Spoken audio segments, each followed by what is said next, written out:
What up, everybody, and welcome back to another episode of Fun Boxing with Will. I'm your host, Will, with H2O Co. Film and Photo, and today we're going to be taking a closer look at another EDC knife by Boker and Justin Lundquist called the Alluvial. I think that's how it's pronounced. I could be butchering it. I'm not sure. But it's another automatic in D2 steel by Boker. So let's get into that review, guys.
Now, before we go over to the top-down setup to take a closer look at the Alluvial by Boker, I just want to say thanks to any of you that have stopped by just to check this one video out, or if you've subscribed to my channel, I super appreciate you. I'm trying to get this channel as big as possible, so if you like tech reviews or EDC reviews, a lot of knife content, go ahead, hit that like and subscribe button, and turn on those bell notifications to get notified when I put out new content.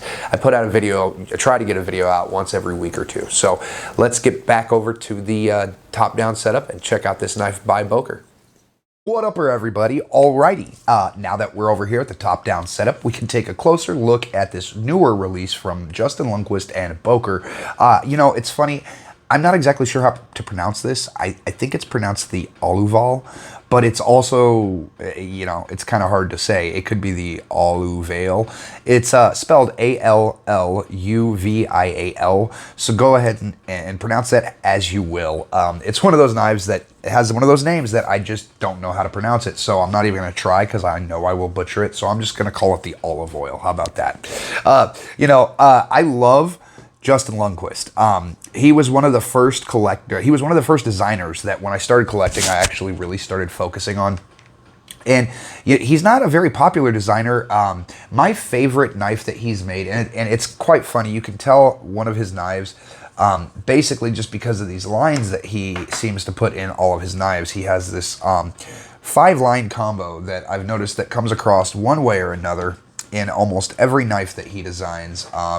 Here's another one that he did. This is the Rivery. Then he has the Angst. And then this is the newer Alluvial. They all have these like 5-line dashes or check marks or strike marks. I'm not exactly sure what that's all about. It seems to be his trademark design, like his little, I don't know, shield that he puts on all of his knives. So he drew my attention in a couple years back, like I had said. His most popular knife, I think, that's out on the market right now would probably be the Kaiser Feist. I heard about this knife before I ever started collecting knives, and it really is, to its credit, a really good EDC knife if you're looking for something on the smaller end. But my all-time favorite knife that he's ever made would have to be the Reverie. I carry it with me everywhere. It is a frame lock with a top flipper, and I just love this knife.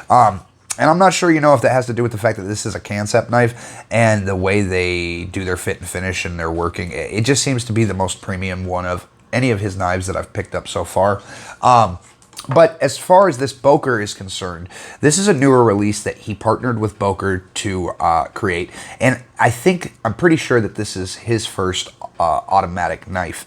And I got to be honest, when I first got this knife, I'd been looking at it for a while, and the design, the overall aesthetic of the knife, it didn't really scream out to me something that I'd want in my collection. So I kind of passed it over for a couple months, you know, and then I recently saw it on sale on Blade HQ's website, and I think I paid a total of $50 for it. It was marked down from, I think it's like $109 normally. And a lot of that has to do with personal preferences. I personally do not like automatics for the most part. I don't carry a lot of automatics, and I don't have very many in my collection, and there are a couple key reasons as to why, and these are those reasons. One is I prefer personally a knife that is easy to open and close one-handed, and as we all know, automatics, out the side automatics, they're quite difficult with the tension from the coil spring. They're quite difficult to close one-handed unless you have a lot of dexterity in your fingers. They can be closed one-handed, and you can always prop it up against something around you, like say a table or a cabinet or whatever is in your area. You could do that to close it, but I just prefer being able to open and close my knives fairly quickly one-handed. And then the second reason I don't carry a lot of automatics is because most automatics that I've seen, and I know this isn't true for all automatics because obviously there is no overall just rule for autos, but a lot of them come in this aluminum handle material. And aluminum is a great handle material as far as durability goes and lightweight goes. But I like my knives to continue to look good even after use over time. And the one thing I've noticed about any anodized aluminum that I've ever owned in any knife is that they don't last very long. There's already, you can tell at certain spots in this knife, just from having it for a couple weeks and putting it in and out of my pocket, that it's starting to lose some of the paint here on the edges and stuff. And I've noticed that with a lot of my knives. Another Boker, one of the other very few other automatics that I have is the Kalashnikov. And as you can see on this one, there's a whole bunch of wear just from having it. And I barely ever use this knife. I put it in my hip holster and I just carry it around me as a backup basically. And it's already starting to wear and tear. And this has only been in my holster for about 6 months. And I think I've pulled it out maybe 3 or 4 times. So even when you don't use them, just having them in a pocket or something like that is going to tend to cause wear on the paint job or the anodization job that they do. And that's another reason that I don't really like carrying autos that much. And then lastly is, now this is not so much of a problem with out the side automatics as it is with OTFs, out the front automatics, but there always seems to be inherently some blade play in every automatic on the market that I've found. I've heard that there is a newer OTF called, I think it's called the Deadlock or the Deadbolt or something like that. It runs about $1,600 and it boasts being the only OTF ever made that has 0 blade play whatsoever. I'm not very certain how the mechanics of that knife work, but God knows I'd be interested in finding it and finding one and taking it apart to see how they did that.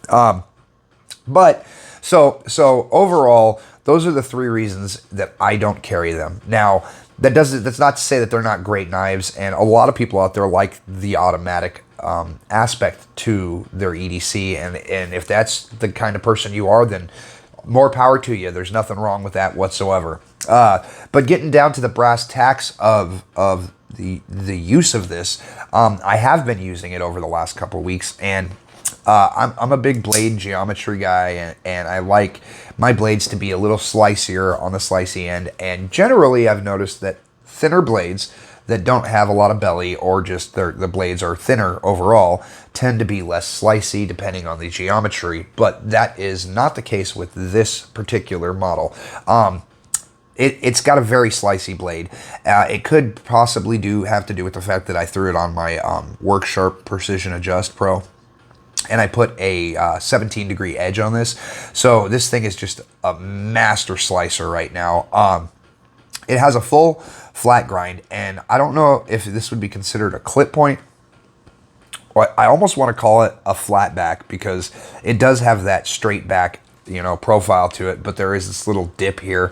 I'll go with a clip point. Let's just say it's a clip point blade for today's purposes. Very slicey blade. It's a D2 blade, so if you're in an area that's gonna have a lot of moisture, or if you're gonna be carrying it, in work pants where you're gonna be sweating a lot, it's gonna have some issues with rust. It's just the nature of D2. But then again, it also lends to that cheaper price point on this knife. And D2 is a great steel. It's got great edge retention. It's got, out of the budget steel world, it is the king of budget steels, in my opinion. I mean, there's a few that can be slicier. 1428 CN is really good. There's a ton of steels. But it is a very good budget steel. That's why it's in almost everything, you know. Any knife out there, you can almost every knife out there, you can find a model of it in D2, just because they usually have a cheaper budget variant, and they usually slap D2 in it if it's not a 9CR or an 8CR steel that they put in them. Now, I heard that this was running on bearings, but I can't be sure. You know, a lot of automatic knives, to be honest, I've never disassembled an auto, so I don't really know if the pivot system runs on bearings, but I did hear from a couple forums that this knife particularly does run on bearings, which isn't hard to believe because the firing on this, the action on this is insane for such a small knife. Every time I hand this to somebody, one of my friends, to check it out, I have to warn them, you know, keep a good hold on that knife because it's going to kick on you. And if you're not prepared for it, it will fly out of your hand. And the first time I opened it, I almost lost it myself. It almost went flying across the room. Now, like I said, I do own the Boker Kalashnikov, and I also own a couple other Boker automatics. And I'll do a little demo real quick for you. Let me grab my other auto real quick out of the drawer here. It's hidden somewhere in here. I should have had this out prior to this video, to start this video. I apologize for that. But nonetheless, we'll get it going here. So here is another Boker that I have. Now, these are two older models. These are both automatics, and the thing about these is that they both kick pretty hard. You know, the Kalashnikov is probably Boker's all-time, you know, flagship model auto, out the side auto, because it's so popular, and that has a very good kick to it, you can tell.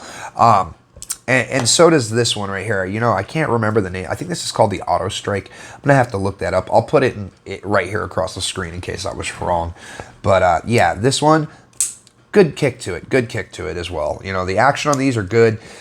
This one, however, is just, it's just out the gate super hard. It flies out super hard, and like I can even just pull it a little bit, and it's gonna bring itself back.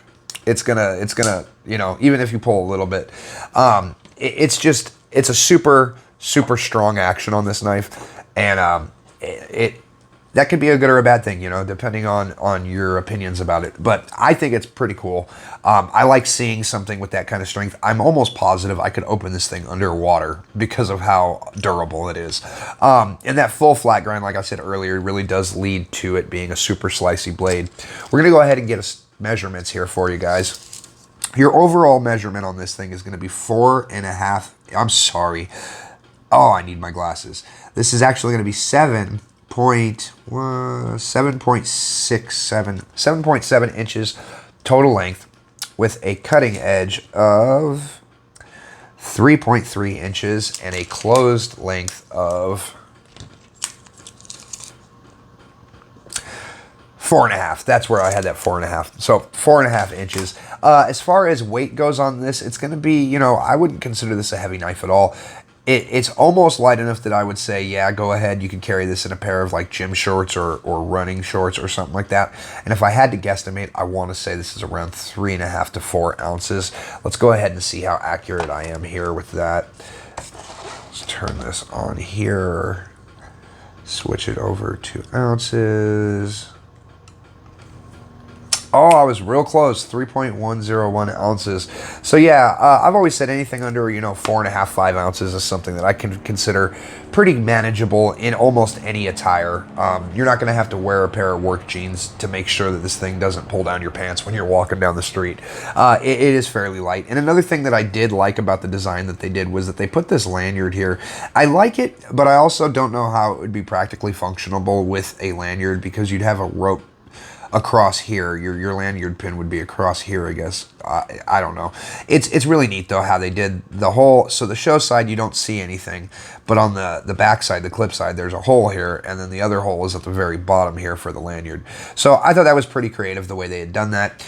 In all practicality, I don't know how that would look with having a lanyard rope tied around that section of the knife, and I feel like it might actually get in the way and hinder the pocketability of this with the clip. The clip is a deep carry clip. We all know I love deep carry, so no bad things to say about that there. It's a pretty solid clip. Haven't had any issues getting it in and out of the pocket, and because of this texturing here being not so, you know, it's pretty subtle texturing, it's not going to tear up your pocket as much as other knives would going in and out of the pocket. So design wise, I think it's a neutral design, but I think it's still pretty effective. The one thing I don't like about it is because of the fact that it is aluminum and the design, I feel like if you were going to have to puncture something, like say you were going to puncture a bottle or something, I feel like if your hands were at all slippery, it might be very easy to slide up on this knife and accidentally cut yourself, especially if you were in a situation where you had some adrenaline going or something like that and your hands weren't dry. So that's something I did notice. And when you're putting it down, the collapse on it is not that hard. You'd think because of how strong that kick is on the deployment that it would be super difficult to collapse the blade, but it's really not that strong.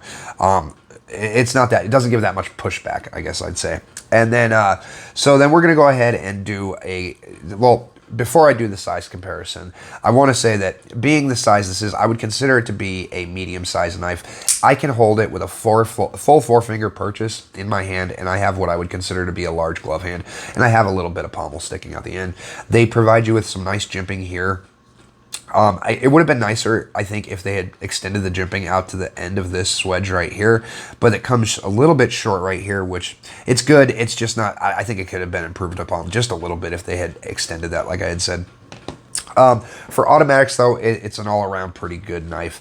We're going to go ahead and compare it here next to some other common EDCs. Here it is next to the Benchmade Bug Out. So as you can see, it's fairly close to the same size as the Bug Out, just barely a little bit taller or longer than the Bug Out. Here it is next to the Hogue Ritter or the Benchmade Griptilian, whichever you prefer. They are the same. They are interchangeable. Here it is next to the Para 3. And then lastly, here is next to the AD 20.5. So, like I said, it's not a large knife by any means. It's not super huge, but it's also not a super small knife. It falls right in that medium category for me, I think. And then we're going to go ahead and do a blade stock thickness measurement here for you guys. And like I said earlier, I consider this to be a super slicey blade. We're coming in behind the edge with a blade edge thickness of 365 thousandths of an inch, well beyond that, or well below that 500 thousandths of an inch marker that I like to put on my knives as far as what I consider to be slicey and non-slicey. And then your blade stock thickness is going to be a 0.185 is going to be your blade stock thickness there. Overall, I think it's a great knife. For those of you who like autos, I think it's a really nice knife. It has a very acute tip here, and I would be worried about that tip breaking. It's almost so thin that I would worry about puncturing anything with this because it could snap the tip off. But I don't know, maybe the heat treat on this is really good and you won't have to worry about that. Just don't abuse your knives and I guess maybe you'd be fine. There's not much I can say about the D2 steel. Like I said, it's a pretty good steel. It's nothing like CPMS 35 or 45 VN. But other than that, we're going to do one last thing here, and that's the hardware check. These are going to be T6s on these, and surprisingly, the pivot is a T6 too on this, which was kind of irritating for me, as I don't like T6 just because they have a tend to strip a lot easier than its counterpart, the T8. And it's very rare that you see a company put a T6 in a pivot. So that was just something that I found kind of odd when I was looking over everything. But other than that, very, very neutral ergos.